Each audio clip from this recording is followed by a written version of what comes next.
Oi pessoal, essa é uma videoaula a respeito da poesia satírica do Gregório de Matos e Guerra, aquele que é considerado o grande poeta do barroco brasileiro. Nessa aula a gente vai ler e estudar 3 poemas do Gregório de Matos que vão exemplificar um pouco da variedade dessa produção artística que ele fez dentro do campo da sátira. A sátira é uma atitude de ridicularização de um alvo, geralmente uma pessoa, mas também pode ser uma instituição ou uma atitude específica, e através da sátira, historicamente, se praticou um lemazinho, né, um costume que os latinos definiram em uma sentença: ridendo castigate mores, rindo castigam-se os costumes. Então, Gregório de Matos, quando está compondo as suas sátiras, ele está castigando os maus costumes de pessoas específicas, de instituições ou de uma sociedade inteira, tá? Isso é um elemento importante para a gente saber sobre esse poeta. Então, esse primeiro texto que eu quero te apresentar é um texto particularmente famoso por causa também, não apenas, mas também por causa de uma retextualização que ele passou quando, em 1971, Caetano Veloso gravou uma canção chamada Triste Bahia. Nessa canção ele musicou esse soneto e ele misturou com alguns outros elementos. Eu vou deixar um link na descrição do vídeo para essa canção do Caetano, caso você tenha curiosidade. Quando a gente terminar a leitura e o comentário do texto, eu te digo o que mais que o Caetano fez com esse soneto para compor a canção, tá bom? Diz o texto: Triste Bahia, ó quão dessemelhante estais estou do nosso antigo estado. Pobre te vejo a ti, tu a mim empenhado. Rica te vi eu já, tu a mim abundante. Olha só, a primeira estrofe está bem tranquila. Acho que você conseguiu perceber que Bahia foi personificada, houve o uso de uma prosopopeia, tanto lá no vocativo que começou a endereçar esse discurso para a Bahia, como também porque a Bahia é capaz de ver esse eu lírico. Assim como ele é capaz de observar o estado da Bahia, a Bahia é capaz de observar o estado do eu lírico. E aí, gente, Bahia é Salvador, tá? É a cidade da Bahia, como ele chamava Salvador. E aí, olha só, existe um estado antigo e um estado novo. É a primeira das antíteses que esse texto vai trazer. Como um bom texto barroco, ele gosta de trazer antíteses. O estado antigo era o estado da riqueza, da abundância de recursos. O estado novo é o estado da pobreza, é o estado do empenho, quando você está devendo dinheiro para os outros. E tanto a Bahia, tanto Salvador, como o eu lírico, compartilharam o antigo estado e o novo. Eles estão numa situação especular. Os dois antes eram ricos e os dois agora estão empobrecidos, tá?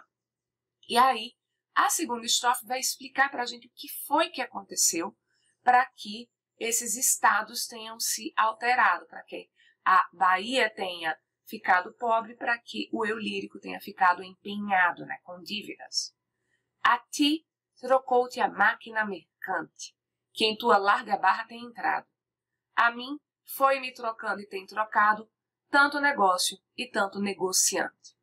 Aqui o eu lírico, ele começa a trazer como um elemento que é da característica do contexto histórico e econômico, a máquina mercante. Foi isso que aconteceu à Bahia e que fez com que a Bahia perdesse a sua fortuna. Na Barra, no litoral da Bahia, tem entrado a máquina mercante, a máquina do mercantilismo, que a gente sabe estabelece relações que são desiguais e muito unilaterais de economia. Já no caso do eu lírico, quem vai trocar o seu estado são muitos negócios e muitos negociantes, que aqui tem uma noção pejorativa. São pessoas não simplesmente negociantes no sentido que são comerciantes, são negociantes no sentido que passaram a perna, que vão enganar e tirar proveito do eu lírico e enriquecer às custas dele, explorando, assim como exploraram a Bahia com a máquina mercante. As estrofes seguintes, que são as mais difíceis da gente entender, sem pensar nesse contexto do mercantilismo, vão estabelecer como é que a Bahia foi explorada, vão estabelecer o alvo definitivo da crítica, que é o estrangeiro, e vão expressar um desejo desse eu lírico, tá? Deixem dar tanto açúcar excelente. Que esse açúcar excelente que era produzido ali vai ser dado em troca de drogas inúteis. Deixem dar tanto açúcar excelente pelas drogas inúteis, que Abelhuda, e esse é um termo aqui que faz uma crítica para a sociedade baiana, simples, aceitas do sagaz Brichote. Abelhuda, encherida, metida a ser o que não é, curiosa. E a sociedade baiana trocou seu açúcar excelente, que deveria ser muito valioso, por drogas inúteis, por coisas inúteis. E a gente vai entender daqui a pouco que essas coisas inúteis vão ser principalmente tecidos refinados e caros. E quem foi que trouxe essas drogas inúteis para a Bahia? O sagaz, o esperto, Brichote. Essa palavra, gente, é uma corruptela que se usava na época em Salvador para British, para britânico. E ela tem uma conotação que é negativa, que é pejorativa, né? O Brichote, nesse caso, não se refere apenas aos britânicos, aos ingleses, se refere aos estrangeiros de maneira geral, mas a ideia aqui é dessa exploração do estrangeiro que traz coisas inúteis, mas leva em troca um açúcar excelente. E olha aqui a antítese do excelente pelo inútil, o açúcar pelas drogas, nessa adjetivação, e a gente vai ter mais uma antítese na palavra, em relação à palavra abelhuda. Veja que a palavra abelhuda vai rimar na sequência com a palavra sisuda. E sisuda é o que ele gostaria que essa sociedade fosse. Ó, se quisera Deus que de repente, um dia amanheceras tão sisuda que fora de algodão o teu capote. Esse desejo de que, de repente, essas pessoas se tornem sérias. Sisuda é séria. Não mais abelhudas, mas sisudas. E aí, ao invés de trocar o açúcar excelente por drogas inúteis, eu vou me tornar uma pessoa mais simples, que usa capas de algodão. Por isso que eu te disse que essas drogas inúteis eram principalmente tecidos finos, tecidos caros. E, sendo uma pessoa séria, eu vou trocar o meu açúcar excelente apenas por coisas essenciais. E eu não vou perder as minhas riquezas com coisas supérfluas, com drogas inúteis. Ok? Quando Caetano termina de cantar o soneto do Gregório de Matos, veja que a gente tem aí um soneto, então está seguindo a tradição inaugurada no classicismo, esse verso vai ser decassílabo obrigatoriamente. Depois que canta isso, Caetano ele traz duas coisas que são bem interessantes para a canção dele. Primeiro que ele vai cantar aqui, Pastinha já foi à África, mostrar a capoeira do Brasil. Essa referência é um fato histórico do ano de 1966, então 5 anos antes de Caetano gravar essa música.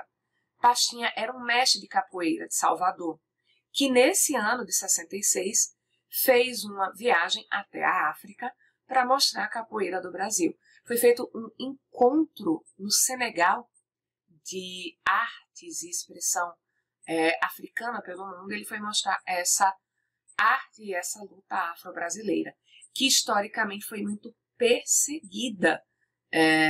Foi considerada criminosa a prática da capoeira por muito tempo no Brasil. Foram muitas décadas de previsão no Código Penal de que a prática de capoeira era criminosa. E o mestre Pastinha foi uma das pessoas que liderou, ali na década de 40, um movimento para se reconhecer a legitimidade da capoeira como uma expressão artística e cultural afro-brasileira. E aí, na sequência, justamente que o Caetano vai cantar, são músicas ou trechos de músicas de práticas de capoeira. E se você prestar atenção, a música toda tem um berimbau e tem uma percussão típica de práticas de capoeira. E um elemento interessantíssimo da canção é o contexto da vida do Caetano em que ele vai fazer essa gravação. Triste Bahia foi gravada quando Caetano estava no exílio. E esse elemento ressignifica toda a canção, porque nesse contexto tem um significado que se adiciona.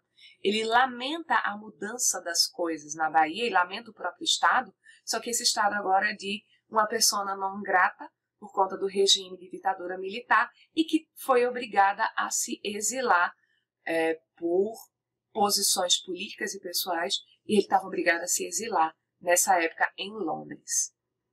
Ok? Bom, esse primeiro texto, se você observou, ele não fala de uma pessoa específica, ele fala da sociedade como um todo e fala de uma prática comercial. Tem um vocabulário bastante elegante, não foi usada nenhuma palavra de baixo calão, que vai ser comum na obra do Gregório de Matos, e está em medida nova. O texto que eu vou te mostrar agora, ele já tem características bastante diferentes. É um texto que vai estar em medida velha, você vai ver estruturalmente que ele não corresponde a um soneto e que ele tem versos curtinhos. Se você pegar um desses versos para fazer a contagem, você quiser ali confirmar se isso vai ser uma redondilha ou um verso decassílabo, pega um que não tem encontro de última sílaba terminar em vogal, a sílaba da palavra seguinte, a primeira, começar com som de vogal, porque a gente fica na dúvida, vai juntar, não vai juntar. Pega um verso em que isso não acontece, a maioria dos versos não tem isso, e conte até a última sílaba tônica. Se você fizer isso, você vai confirmar que a gente está diante de redondilhas maiores, ok? E agora a crítica vai se dirigir a uma pessoa específica, mas vai usar isso para fazer uma crítica à sociedade de maneira mais larga. E essa crítica, gente, é uma das coisas que não envelheceram bem na sátira do Gregório de Matos. O contexto dessa produção tem a ver principalmente com a questão racial, tanto que você vai ver que uma das antíteses do texto é entre branco e mulato. O que aconteceu em termos históricos, e isso é contextualizado pelos copistas que deixaram registrado esse texto e atribuíram ali a uma situação. E essa situação foi que um padre havia feito críticas ao Gregório de Matos. E esse padre, ele era um homem mestiço. Ele era filho de um homem branco e de uma mulher preta. E é por isso que ele vai ser chamado de mulato no texto. Hoje a gente historicamente sabe o peso que tem essa palavra, então a gente evita o uso. Eu não vou ter como evitar porque está registrado no texto. E aí, porque a sociedade não reprimiu com violência esse homem, Gregório de Matos escreve essa crítica a ele, em que ele vai chamá-lo pejorativamente de mulato, em que ele vai chamá-lo de cachorro, vai ter a palavra cão e vai ter a palavra canaz, que é como se fosse canino, é uma forma para cão antiga, e que vai chamar também toda essa sociedade de conivente. Então a gente tem a atitude de um homem que não aceita que ser criticado, embora ele critique tanta gente, por um outro homem, porque esse outro homem é um homem que tem a cor da pele escura, porque ele é descendente de uma mulher preta. Então, é uma crítica que tem um fundamento bastante racista, tá? Diz o texto: um branco muito encolhido, um mulato muito ousado, um branco todo coitado, um canaz todo atrevido, o saber muito abatido, a ignorância e o ignorante, muito ufano e muito farfante. Sem pena ou contradição, milagres do Brasil são. Milagres do Brasil são, que é o verso que ele vai repetir como refrão, vai estar em todas as estrofes desse texto, é a ironia dele. Olha que coisa é o Brasil. O Brasil é um milagre. O Brasil permite esta situação em que um homem branco fica encolhido, oprimido, coitado, né? Então, em sofrimento, enquanto que o mulato ele é ousado, ele é como um cão atrevido, ele que é ignorante, ele fica ali muito orgulhoso de si mesmo, enquanto o homem branco, que é aquele que tem o saber que está sendo reconhecido aí no texto, ele fica muito abatido. Bom, Tem gente que hoje em 2020, infelizmente, continuaria falando coisas assim. A segunda estrofe diz que um cão revestido em padre por culpa da Santa Sé, então é culpa da Santa Sé permitir que essa coisa aconteça, que um cão se revista em padre, então ele está xingando ali novamente essa pessoa de cachorro, seja tão ousado que contra um branco ousado ladre. A atitude daquele padre de criticá-lo é ladrar. E ele é tão ousado que ele ousa falar contra um branco. Então, gente, é uma questão racial, marcadamente racial. E que esta ousadia quadre seja aceitável para quem? Ao bispo, ao governador, ao cortesão, ao senhor tendo naus no Maranhão. Milagres do Brasil são. Então aqui ele elenca as figuras de poder, além da igreja, que aceitam e que fazem com que ele fique indignado, que aceitem que isto aconteça. O bispo é a primeira, mas o governador, o cortesão, então os homens que são nobres, fidalgos, e os homens de grande poder, militares, que têm naus, por exemplo, no Maranhão. Isso é uma coisa do Brasil, isso é um milagre do Brasil. É a crítica dele, vem ironicamente. Isso não é um milagre, é o contrário, isso não é uma coisa de Deus, isso é uma coisa horrível que está acontecendo aqui no Brasil. Nossa, coitada, né, minha gente? Estou morrendo de pena. Hashtag só que não. Essa crítica é bem agressiva, você está vendo, mas ela não chegou a usar palavras de baixo calão. Toma cuidado que a expressão é baixo calão. Tem gente que usa baixo escalão, não é essa a expressão correta, tá? Gregório de Matos usou palavras de baixo calão? Muitas. Tem algumas que são totalmente impublicáveis aqui. Eu não poderia trazer de jeito nenhum, acho que o vídeo seria suspenso. Mas eu posso deixar, e eu vou te deixar primeiro aqui o link para que você veja a performance de uma parte de um desses textos feita pelo poeta Wally Salomão, um poeta e compositor, parceiro de Adriana Calcanhoto, a cantora por muitos anos, Wally Salomão. Ele participou uns anos atrás de um filme que é meio que uma cinebiografia do Gregório de Matos, só que feita a partir de poemas dele. E aí ele declama uma parte desse texto. Eu vou deixar o link para você ver a performance. Eu vou te mostrar o texto com a questão da estrutura da medida velha, com uma outra forma, que é a de mote e volta. Tem uma estrutura que é sofisticada, que o Gregório de Matos já sinaliza para a gente que no século XVII era praticada, e que vai marcar a literatura de cordel e de repente, que é você apresentar um mote que vai ser aproveitado parcialmente nas voltas, sendo que com um sistema bem interessante. Se eu tenho, como é o caso desse texto, 3 versos no mote, o poeta é desafiado a desenvolver o poema em 3 estrofes. E aí, o primeiro verso vai ser repetido como o último verso da primeira estrofe, da primeira volta. O segundo verso vai ser repetido como o último verso da segunda estrofe. E o terceiro verso vai ser o último verso da terceira estrofe. E aí, alguém provocou Gregório de Matos para que ele desenvolvesse esse tema, esse mote. De 2 F se compõe esta cidade, a meu ver, um furtar, outro. E aí, você vai ver que o Gregório de Matos vai desenvolver isso em décimas, estrofes de 10 versos, usada ainda hoje pelos repentistas em desafios, usada ainda hoje na literatura de cordel, em redondilhas maiores novamente. A redondilha maior é um pouco mais comum do que a redondilha menor, tá? E aí ele desenvolve o mote. Recopilou-se o direito, e quem o recopilou, com 2 F, o explicou, por estar feito e bem feito, por bem de gesto e colheito, só com 2 F o expõe, e assim quem os olhos põe, no trato que aqui se encerra, há de dizer que esta terra de 2 F se compõe. Se de 2 F composta está a nossa Bahia, errada a ortografia, a grande dana está posta. Eu quero fazer aposta e quero um tostão perder, que isso há de perverter.